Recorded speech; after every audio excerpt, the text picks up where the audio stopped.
So much happening on this Wednesday in women's basketball. Talia Goodman over at the Next and many other places is all over it, here to chat about it. Locked On Women's Basketball starts now. Ogunbowale for the win. You are Locked On Women's Basketball, your daily podcast on women's basketball.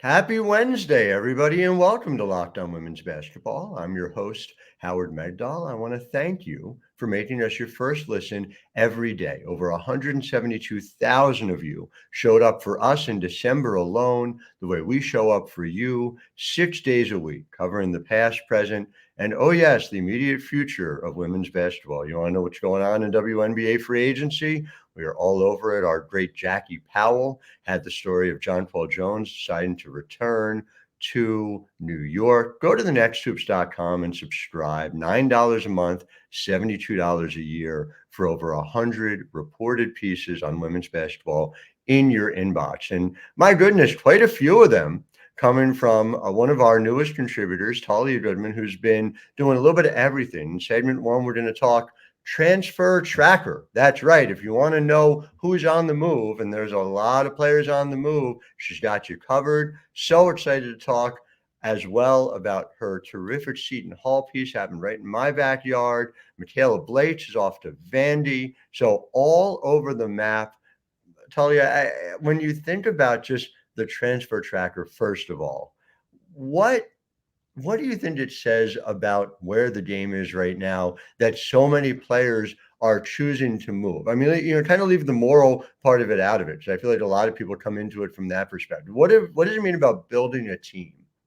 A lot. I mean, I think it's been proven that you can succeed by recruiting out of the portal every year. And I mean, we've seen that just with LSU this year and how well their transfers have sort of adapted to this team. I think it says a lot how many transfers entered last year and where they kind of ended up, and how you maybe underrate some of these kids coming out of high school and you never know what they'll turn out to be.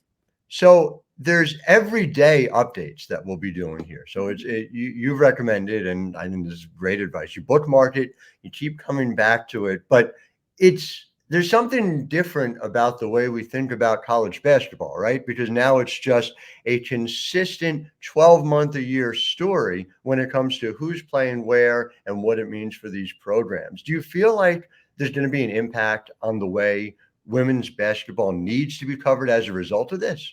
Absolutely. I think, with men's basketball, the information is out there. Pretty much everything you need, the information is always communicated. It's out there by someone. And with women's basketball, obviously, that's what we're heading towards right now. And I think the tracker will be a huge part of just getting that information out there for fans to see, where it hasn't been in the past. And I think it's huge, not only for fans, but, coaches will have access to this and be able to look at it and see easily in like a concise list who's in the portal, who's available.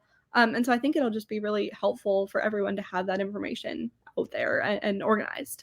To be able to report it in real time as well. I mean, how enjoyable is it just as a journalist to be able to say, look, I'm able to sort of think about this stuff and then be able to interpret it in real time, even as the season is going on this year, to what next year might look like, right? It's fun. Yeah. I mean, you're constantly thinking someone enters, where are they going to end up? And that's the fun of it. And of course, with the Ivy, the rules are a little bit different. So there's a bunch more players in there from the Ivy League right now. So it's definitely just interesting to be looking at it on a day-to-day basis and thinking, where are we going to be at next year with this? So as far as the listeners go, and here, let's both get this right, because Jen Hatfield's going to insist on it, right? It's that if you are playing in the Ivy for 4 years, you didn't have access to that fifth year. They don't let graduate students play, right? So those players are transferring, they're taking the Abby Myers route and transferring from the Ivy into these other programs. Do I have that right? Yes, yeah, and they can enter now, and they'll finish out the season at their Ivy school, unlike most players who are entering from other conferences. It's so interesting. I was just at Columbia Princeton this past weekend, which was a really good game between two elite teams. It just feels to me like there's a gradual realization that there is clearly a pathway from the Ivy players to the top, Power 5 schools. We've seen it in the Big Ten. We've seen it across the board. Abby Myers went to Maryland and starred there for Brenda Fries. Do you feel like there's a greater understanding of the gap that's disappeared? Because listen, I'm old enough to remember not long ago that WNBA GMs would say flat out, gee, if she didn't play at a Power 5, I don't think that data counts. And I thought that was crazy then. It seems crazier now, right? Yeah, no, it totally does. And I think we're seeing that even just with the parity of, all the upsets that we're getting this year that maybe wouldn't have happened a few years ago. And I think it's cool. Like, it's not just the Power 5s for succeeding. Princeton was ranked earlier this season. Like, it's kind of all over the country. You don't have to be in, the ACC, the Big Ten to be at that high level of play. For sure. Now, you're a student at Indiana, which has, as I understand it, a fairly decent women's basketball team. I'm curious what brought you to the women's game, to be passionate about it. You live it, and clearly, we've got your Instagram down below, but your Twitter account is also terrific for following all the things you do. And you write and report for a number of different outlets. It's wonderful to see. If you'll forgive kind of a point of personal privilege here to my listeners, you are a rising star in this industry. And I'm so excited to see where you're going. But take me through like how you fell in love with the women's basketball game specifically. Yeah, so as soon as even before I got to Indiana, I was assigned to be on the women's basketball beat, and I was so beyond excited about it. It was what I'd hoped for. I'd never really, my dad covers men's college basketball, so I've been in that world for a long time, and I'd never really been exposed to kind of the women's basketball world. I think just because my mind was already filled with so much men's basketball that I didn't have it in me. But when I got to school here, I mean, the women's team right now is the better team here for sure to follow. And I fell in love with covering it and the access that you get and how much these women, these players appreciate you telling their stories. And that's my big things. I love storytelling. I love being able to help people get their stories out there. And I think the women's team here is just such a great place to be able to do that. And then obviously fell in love with the sport on a national level too.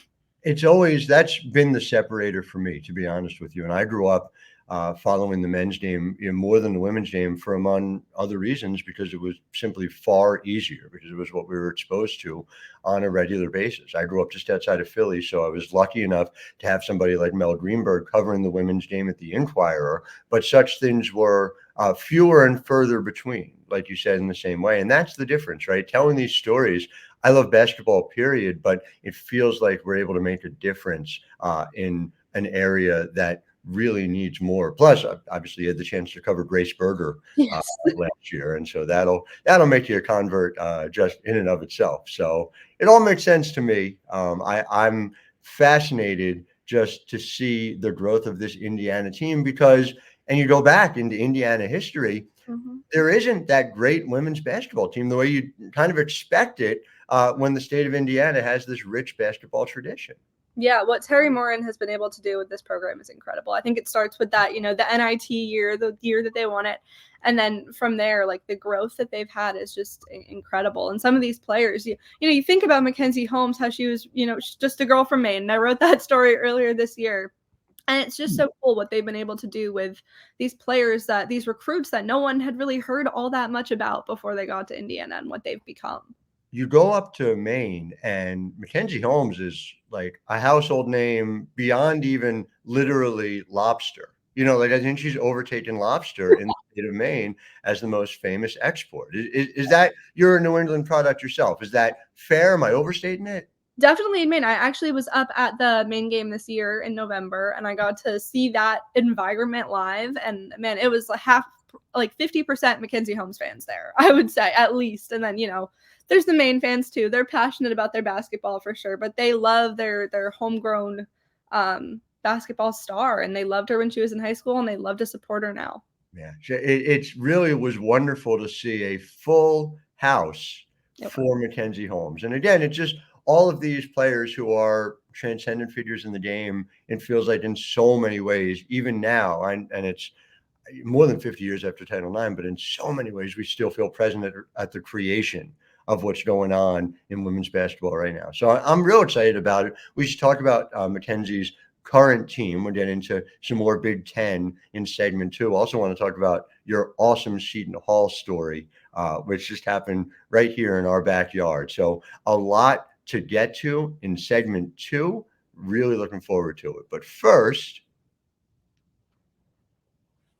excited to talk to you guys about eBay Motors. And listen, passion, drive, and patience, what brings home the winning trophies is also what brings your ride or die alive. eBay Motors has everything you need to maintain your vehicle and level it up to peak performance. From superchargers, roof racks, exhaust kits, LED headlights, and more, whether you're into speed, power, or style, eBay Motors has got you covered. With over 122 million parts for your ride or die, you'll always find exactly what you're looking for. And with eBay Guaranteed Fit, your part is guaranteed to fit your ride every time or your money back. At eBay Motors, you get all the parts at the prices you want, so it's easy to turn your car into the MVP and bring home that win. Keep your ride or die alive at ebaymotors.com. Eligible items only, exclusions apply. eBay Guaranteed Fit only available to U.S. customers.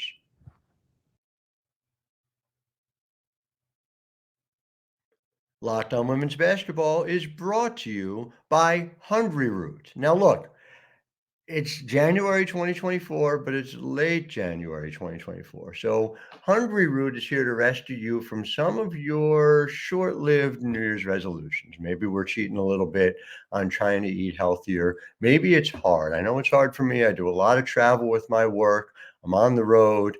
You can build healthy habits, and Hungry Root is here to help you do it. Stay home and let Hungry Root handle it. You can kickstart a week of healthy eating and get groceries delivered right to your door. Just take this fun short quiz, and Hungry Root will get to know you, your goals, and how you like to eat. They ask about flavors, kitchen appliances, you name it, and then they start building your cart with delicious recipes and all your grocery needs for the week. So right now, Hungry Root is offering Locked On NBA channel listeners 40% off your first delivery and free veggies for life, which will be longer because you're eating Hungry Root. Go to hungryroot.com/locked on and get 40% off your first delivery and get your free veggies. That's Hungry Root, HUNGRYROOT.com/locked on. Don't forget to use our link so they know we sent you.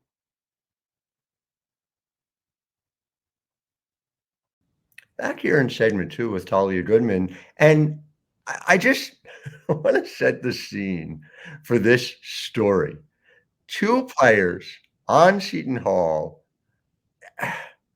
Don't just go to see the story, which is on our site, for the childhood pictures, which are like worth it alone. But like, I don't even want to give it away. Take us through this incredible story of 2 players born same day, same place. Like, and that's just the beginning of it. Right. Same day, same hospital, few hours apart. They're from about a town away. They're the same height. They both, go on to play basketball. They're both left-handed. They're both play for Seton Hall now. I mean, the similarities kind of never end. I'm still finding out new things about it every single day, from talking to their parents, from talking to head coach Tony Bozzella over there at Seton Hall. And it's just an incredible story. I've never heard anything like it. So I was so happy to be able to tell it. Azana, Baines, and Brazil Harvey-Carr come to me. Now, first of all, you pitched this to me, and it was like, oh, this is a fascinating story. It's 2 Jersey kids. It was like, all right, well, this was probably the easiest yes that I've given to any story I can ever remember. But also just, the fact that they are so alike in so many different ways also. How much do you think that plays a part in the overall Seton Hall ethos being part of what they do? Because they're very much Jersey players. And I think we've talked about this off the air, right? Like, if you were to take the state of New Jersey and make it into a person, it would look and sound like Tony Bozzella. It would, yes. No, he's the best. But I think, their chemistry is something that, can't be understated. They both grew up watching each other play in the AAU ranks, playing against each other. They didn't know each other, but their parents actually played at the same high school basketball, which is nuts. So it just, I think their chemistry and how similar they are personality-wise is what really stuck out to me when I was talking to both of them. They share the same sense of humor. They can almost finish each other's sentences a little bit. So they have the almost twin connection that you can't. I mean, it's just nuts. It's so cool. And, Baines, of course, played at Gloucester Catholic, and but for Lisa Gadaka, who, a legend who played at Villanova during her playing days. Gloucester Catholic now, one of the best programs in the area. Harvey-Carr over at Leap Academy, a lot of overlap in the work that they have done. Bottom line, and I guess this is sort of bigger picture for Seton Hall, this is a really talent-rich area for reasons that we'll kind of get into. And how much does Rutgers not holding court in the state of New Jersey the way Maryland does in the state of Maryland, the way Indiana does in the state of Indiana, and certainly what Iowa does, and frankly what Minnesota has done late Lindsey Whalen era and into the Dawn era as well? How much of that is an opportunity for Seton Hall to come in and grab the players that they need? Princeton too. Right. No, it's huge. And I think they both came from different schools, different programs. They're both at two different places before they even ended up at Seton Hall. And when I talked to Tony, the thing he said is, I wish I could have had them their whole career. And so I think that will definitely help in the recruiting ranks as well. But I think that goes back to the portal, which is what we were talking about earlier, how useful the portal can be. I mean, these are two women who are from the area who ended up coming back home, which I think is just such a cool story in and of itself. But then it is just the talent that you're getting from that. Yeah. I mean, it is just, I don't know. There are folks who talk about, gee, we're losing the passion for college basketball because, players don't stay. I just feel like we heard that conversation about the men's professional ranks when free agency came along. And then it turns out, no, players having the freedom to do it turned out to be a good thing, a better thing, a lifestyle thing, especially when you are making those decisions at 16, 17, 18 years of age, and then finding out new or different information. I'm hard pressed. I'm a big believer in, all right, don't run away to something that's hard. That is different from saying, gee, players shouldn't have the opportunity to better their situations. It's like the difference between playing through aches and pains and playing injured, right? Yeah. The people who say you should just play no matter what you're feeling physically never made any sense to me. And the people who just say, you should not do it if you're feeling anything minor, the answer, as always in life, is somewhere in the gray area. So seeing Tony sort of exemplify that he's able to grab those players coming in, but also as transfers. It seems like that's the very essence of a modern team, right? Yeah, and I think another great example of that is right next door to me at Assembly Hall. We've got Sydney Parrish, who came over from Oregon, and I just did a story about how crazy her journey has been. Obviously from Indiana, decides to go to Oregon with one of the best classes in history, right? None of them are there now. She was there the COVID year. She was the first player to get COVID that year. So going through that, having a guy in a hazmat suit come to your dorm and take you away to go by yourself for 10 days is scary. You're getting helicoptered home from games. There are wildfires. And so you just need a different situation. You need to switch it around a little bit. And obviously the story of her coming back home is, it's a story that never gets old, and it worked out very, very well for her. So, and of course she told our M. Adler that she's coming back for her 5th year next year. She said if Terry will have her, which I'm pretty sure Terry will have her. So yes, Terry will have her. So she will be back here next year. I think that's a safe assumption. The other Jersey product I want to talk to you about, and then in segment 3, we're going to put you on the spot with Big Ten predictions. So we'll get to that in just a second. But you had a story. You talked to Michaela Blakes, who's one of the big New Jersey prospects this year. She chose Rutgers was in the mix, and again, I don't want to.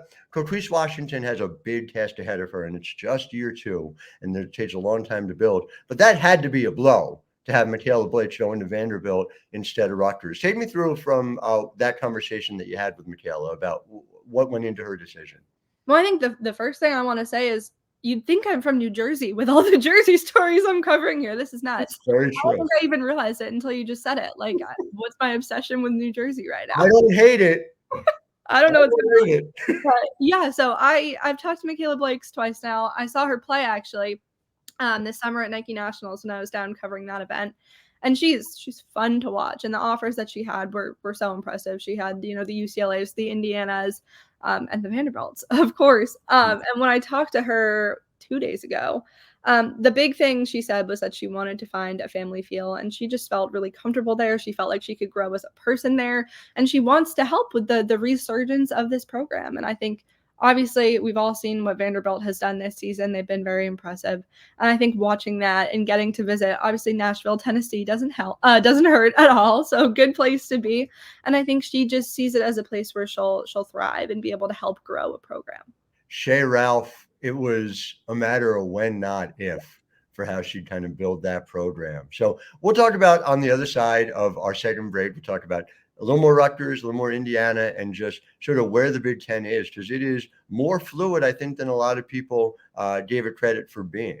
So we'll be back for that in a second. But first,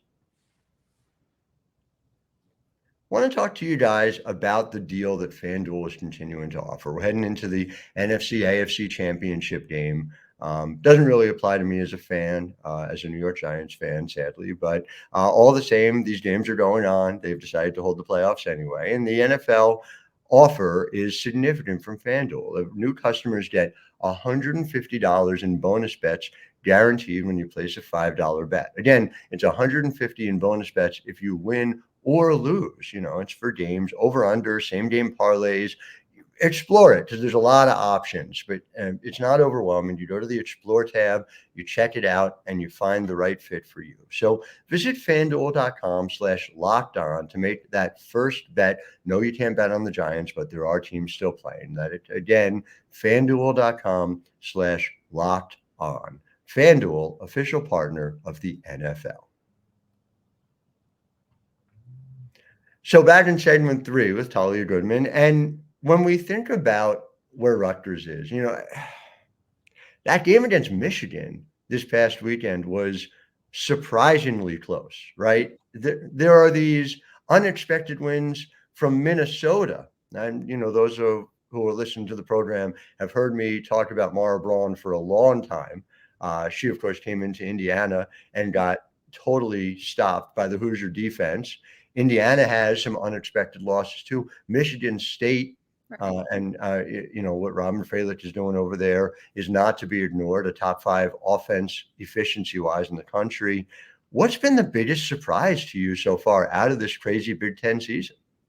I think it might be Michigan State for me. I think it really hit me, of course, watching the game against Iowa. And of course, Caitlin Clark does what Caitlin Clark does, and that's how the game ends. But how Michigan State was able to hang in there has been really, really impressive to me. And I think Ohio State is also starting to show up a little bit more. I mean, they've been steady. They are known for their comebacks, and they've been doing that all season long. But I thought they would be a really dominant team. I thought, easily better than Iowa. When I looked at that roster, when I looked at the transfers they got, I was like, oh yeah, easy number 1. Not so sure about that now. I think it is still Iowa. Even after their win at home, I think Iowa still, reigns dominant in the Big Ten. But I think there is just a lot more kind of parity than I thought to it.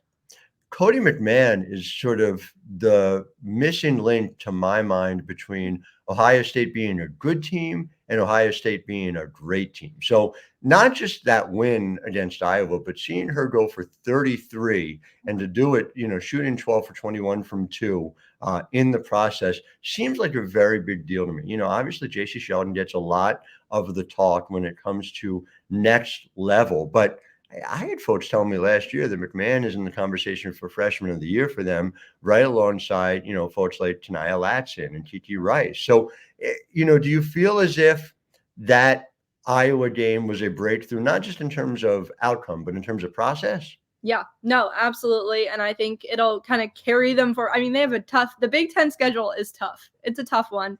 They have Indiana coming up. I'll be at that game. They have that at home. And I think that's a huge turning point for them, what they'll be able to kind of take from the momentum of the huge win they just got, that you can't replicate that one. So I think it'll be really interesting to see how they move forward and move past that win and kind of don't underestimate any of the Big Ten teams, because you really can't. Like, you can't even Rutgers, even there's no one you can really underestimate in this. Rutgers played your Indiana Hoosiers tough, and so I saw them firsthand. Let's leave on this note with Indiana. Indiana is 16-2, and like we talked about, what Terry has done there is nothing short of remarkable. Has turned them into a power year in and year out. They're winning 20 plus games. It was a shortened COVID season in 2021, and still 20 wins. It's just automatic now. Indiana has its sights set on the Final Four. That's sort of the next step. 16-2 right now. Is something short of a Final Four for Indiana this year going to be falling short of the goals that the program has for itself? Yes and no.